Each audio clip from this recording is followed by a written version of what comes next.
जय श्री कृष्णा, जय श्री कृष्णा। राधे राधे राधे राधे। सभी को हर हर महादेव। जय श्री राम, जय श्री राम, जय श्री राम। कैसे आप सभी लोग? उम्मीद होगा सब अच्छे होंगे और स्वस्थ होंगे।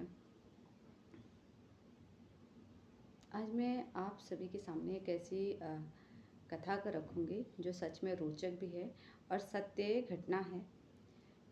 और अंत में आप लोगों से एक बहुत प्यारा सा सवाल मैं करूँगी, आप लोग जवाब भी ज़रूर दीजिएगा। आइए उस कथा की तरफ हम बढ़ते हैं। ये कथा महाभारत के समय का है, जब श्री कृष्ण जी ने और उनके भाई बलराम जी ने कंस का वध किया था। कंस के वध होने के बाद, उसकी मृत्यु होने के बाद, कंस के जो ससुर जी थे वो अत्यंत क्रोधित हुए थे। जरासंध थे कंस के ससुर जी। जरासंध की क्रोध अग्नि इतना बढ़ गई कि उनको लगा कि हमें अपने जमाई सा का बदला लेना चाहिए और कृष्ण का वध करने पे ही ये मेरा बदला पूर्ण होगा। उन्होंने कृष्ण जी पे 17 बार आक्रमण कराया और वह भी आक्रमण अलग अलग लोगों से गठबंधन करता था। अलग अलग जो दुष्ट शक्तियाँ, राजा है या बहुत सारे ऐसे लोगों से गठबंधन करता और श्री कृष्ण जी पे आक्रमण करता। और श्री कृष्ण जी हर बार सभी को मार देते, सारे दुष्टों को, और फिर जरासंध को बस छोड़ देते हैं। ऐसे हर बार होता और श्री कृष्ण जी सभी दुष्टों का अंत करते और जरासंध को छोड़ देते हैं। इस पे बलराम जी क्रोधित हो जाते हैं श्री कृष्ण जी से। क्रोध होकर श्री कृष्ण से बात करना बंद कर देते हैं। फिर श्री कृष्ण जी को आभास होता है, वो अपने भाई बलराम के पास जाते हैं और बोलते हैं, भ्राता आप मुझसे किस बात पे क्रोधित हैं? कहते हैं, क्या तुम्हें पता नहीं कृष्ण मैं किस बात पे तुम पे क्रोधित हूँ? कहे नहीं, आप बताइए अपने मुख से। कहे कि तुम चाहते तो पहले युद्ध ही समाप्त हो जाता अगर तुम जरासंध को मार देते तुम। तो इतना बड़ा युद्ध और इतने सारे लोगों से युद्ध करने की कोई ज़रूरत ही नहीं पड़ती।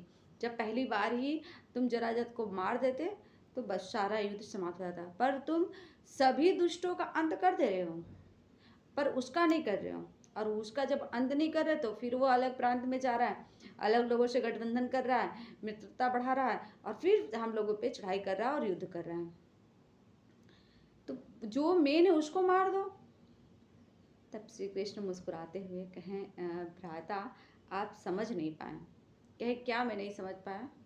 श्री कृष्ण ने कहा कि मैं बार बार जानबूझ के जरासंध को छोड़ दे रहा हूँ। बोले क्यों? क्योंकि मैं उसको इसलिए छोड़ रहा हूँ कि जितने वो दुष्टों को यहाँ मेरे पास ले आ रहा है वध के लिए, उनका अंत तो मुझे करना ही था।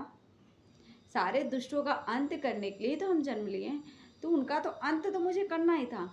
पर मैं अब उनके अंत के लिए अलग अलग जगह जाता, उनको खोजता, उनको ढूंढने में समय जाता, परेशान होता, फिर एक एक करके अलग अलग लोगों को मारता। तो इससे ज़्यादा समय भी जाता, परेशान हम भी होते और मेरे साथ आप भी होते।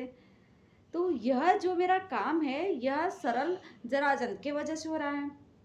वह अलग अलग राज्यों में जा रहा है, अलग अलग राक्षसों से गठबंधन कर रहा है और उनको मेरे समक्ष ला दे रहा है और बड़े ही आसानी से और सरलता से मैं सबका वध कर दे रहा हूँ।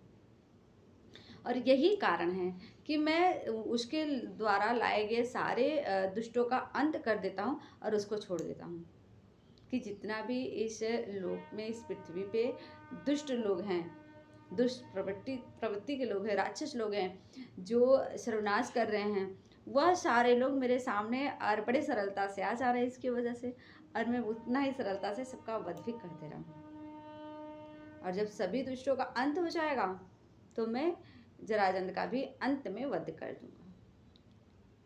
तो यह बात बलराम जी सुने और वो भी बड़ी सहजता से मुस्कुराए और बोले, सही बात है कन्हैया, जो भी तुम करते हो वह सही है। आइए अब इस कथा को आप आज की राजनीतिक चीज़ों पे देखना चाहें तो ज़रूर देख सकते हैं, बाकी आप लोग की इच्छा। कि किस तरह से इसको जोड़ना है। ये तो बस एक महाभारत की सत्य घटना थी जो मैं आप सभी के समक्ष रखी हूँ। जय श्री कृष्णा, जय श्री कृष्णा। श्री कृष्णा, श्री कृष्णा, श्री कृष्णा। राधे राधे। तो घटना जो भी था ये कैसा आपको लगा ज़रूर बताइएगा।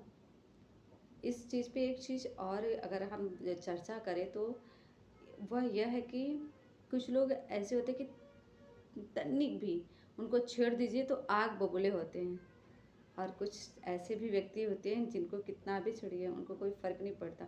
वह देखते हैं कि सामने वाले में कितना क्षमता है, वह उसको नापने हैं, भापते हैं, फिर अपना रिएक्शन देते हैं। पर कुछ लोग तनिक मात्र में, क्षण मात्र में ऐसा भड़क जाते हैं कि अपना ही सर्वस्व खत्म कर देते हैं। सभी लोग ऐसा कुछ ऐसे ही हैं। तो इसलिए सर्वप्रथम स्वयं पे नियंत्रण रखिए। अगर सबको जीतना है ना तो स्वयं को जीतना बहुत ज़रूरी है। ये नहीं तो अगर सबको जीत भी लेना, अगर स्वयं को नहीं जीत पाए ना तो सब हार जाएंगे। इसलिए स्वयं पे निरंतर रखिए, स्वयं को संयम रखिए, स्वयं को सादगी में रखिए, और स्वयं को अपनी संस्कृति, अपनी सभ्यता से जोड़े रखिए। कल कैसा हो किसी को नहीं पता, पर जो भी होगा अच्छा होगा, और उसके लिए आज ही अपने जीवन में अपने आराध्य को और अपने भाव और अपने व्यवहार में परिवर्तन लाना बहुत ज़रूरी है सभी के लिए। बाकी तो जैसी हरी इच्छा और आप सभी की भाई, क्योंकि ईश्वर भी यह निर्णय स्वयं सभी पे छोड़ते हैं। सब कुछ देने के बाद अंत में वह आपके कर्म पे छोड़ देते हैं कि मैं तो सब कुछ सर्वस्व आपको देने के लिए तैयार हूँ, बस आप कर्म कैसा कर रहे हैं और उस प्रकार से आपको वह चीज़ें प्राप्त होंगी। तो जब ईश्वर ही स्वयं ऐसा किया है तो फिर कोई क्या ही किसी को दे सकता है या किसी से क्या ले सकता है। लेना और देना, हानि और लाभ, जो कुछ प्राप्त कर रहे हैं वो अपने भाव, अपने कर्म द्वारा, और जो आपसे जा रहा है या जो आपको मिल रहा है वो सब भी यही है। हमारे हर कृत्य हमें कुछ ना कुछ देता है, कुछ ना कुछ सिखाता है, कुछ ना कुछ अनुभव देता है।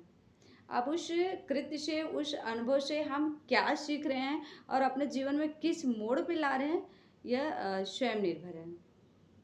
दूसरा कोई भी उस पर टिप्पणी नहीं कर सकता। तो सभी को जय श्री कृष्णा, जय श्री राम और राधे राधे। और प्लीज़ जिससे भी ये वीडियो देखे तो फुल वॉच करें और अपनों के बीच में भी साझा ज़रूर कीजिएगा। और जो भी बातें हैं उसे थोड़ा सा मनन चिंतन करने की ज़रूरत है।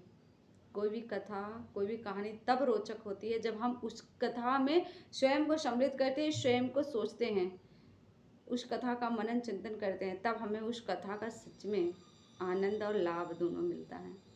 तो सभी को जय श्री महाकाल, श्री राधे राधे कृष्णा।